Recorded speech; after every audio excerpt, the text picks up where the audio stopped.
नमस्कार. आपले आदर्श महाराष्ट्र मराठी न्यूजमध्ये स्वागत. मी अप्पासाहेब यंपुरे.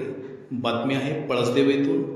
माजी सहकार व संसदीय कामकाज मंत्री नामदार हर्षवर्धनजी पाटील साहेब यांच्या वाढदिवसानिमित्त पळसनाथ शिक्षण प्रसारक मंडळ आणि श्वेता लॅबोरेटरी पळसदेव यांच्या संयुक्त विद्यमाने पळसनाथ विद्यालयात विद्यार्थी आरोग्य तपासणी शिबिराचे आयोजन करण्यात आलं होतं. या शिबिराचं उद्घाटन संस्थेचे खजिनदार बबनआबा काळे यांच्या हस्ते करण्यात आलं.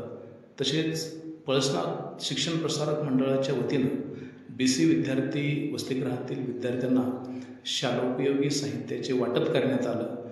त्यानंतर पूर्व प्राथमिक विद्यालयातील विद्यार्थ्यांना देखील शालोपयोगी साहित्य आणि खाऊचे वाटप करण्यात आले. अशा विविध कार्यक्रमांनी माजी मंत्री नामदार हर्षवर्धनजी पाटील साहेब यांचा वाढदिवस अनोख्या पद्धतीनं साजरा करण्यात आला. पाठीमागील काळामध्ये शिक्षक आमदार जयंत आसगावकर यांनी विद्यालयाला एक डिजिटल संच भेट दिला होता. त्याबद्दल संस्थेचे अध्यक्ष भूषण काळे यांनी त्यांचे आभार मानले. विद्यार्थी जर सुदृढ असेल तर त्याची मानसिकता आणि शैक्षणिक प्रगती चांगली होते. भविष्यात विद्यार्थ्यांसाठी नेत्र तपासणी शिबिराचं आयोजन करण्यात येणार असल्याचं देखील संस्थेचे अध्यक्ष भूषण काळे यांनी सांगितलं. अशा विविध कार्यक्रमांनी माजी मंत्री नामदार हर्षवर्धनजी पाटील साहेब यांचा वाढदिवस साजरा करण्यात आला.